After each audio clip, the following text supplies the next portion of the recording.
সুনামগঞ্জে চলছে 4 লেন প্রকল্পের কাজ, এবং এই 4 লেন প্রকল্প হলে পরে সুনামগঞ্জের মানুষের যাতায়াতের যে ব্যবস্থা সেটি উন্নত হবে। মানুষের অনেকটা যে এই যানজটের যে দুর্ভোগ পোহাতে হচ্ছে প্রতিদিন সাধারণ মানুষের, সেই দুর্ভোগ কিছুটা লাঘব হবে এমনটি তারা আশা করছেন। তবে এই 4 লেন প্রকল্পটি খুব ধীর গতিতে চলছে। আমি এই মুহূর্তে আপনাদেরকে যদি একটু দেখাই, আমি এই মুহূর্তে আছি সুনামগঞ্জ কোর্ট প্রাঙ্গণে, কোর্টের সামনে, এবং এই শহরের সবচেয়ে গুরুত্বপূর্ণ সড়ক।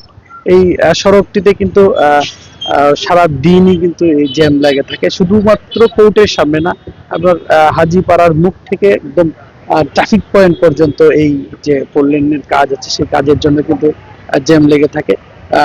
আমরা সাধারণ মানুষের সাথে কথা বলেছি, সাধারণ মানুষ বলেছেন যে এই যে 4 লেনের যে কাজটি হচ্ছে সেটি আসলে বিচ্ছিন্ন ভাবে হওয়াতেই আসলে এরকম জ্যাম লেগে থাকে। যদি পরিপাটিভাবে কাজটি হতো তাহলে হয়তো এরকম জ্যাম লাগতো না। তবে এই যে এই কাজের যে ঠিকাদারি প্রতিষ্ঠান রয়েছে সেই ঠিকাদারি প্রতিষ্ঠানের সাথে আমরা কথা বলেছি।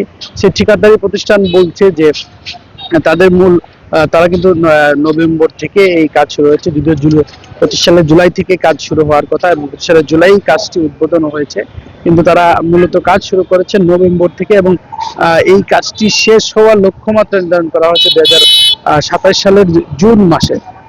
অর্থাৎ প্রায় এক বছরের মতো হয়ে গেছে এই কাজটি শুরু হয়েছে। তবে দৃশ্যমান কোন কাজ কিন্তু সাধারণ মানুষ দেখছেন না। তবে এই যে ঠিকাদারি প্রতিষ্ঠান তারা বলছেন মূলত শহরের পাশে যে গাছ রয়েছে, বৈদ্যুতিক খুঁটি রয়েছে, সেই খুঁটি এবং গাছ অপসারণে তাদের দীর্ঘ সময় লাগছে, যার কারণে কাজের অনেকটা ধীর গতি রয়েছে। আমরা আরো কিছু অভিযোগ পেয়েছি এই 4 লেন প্রকল্পের জন্য।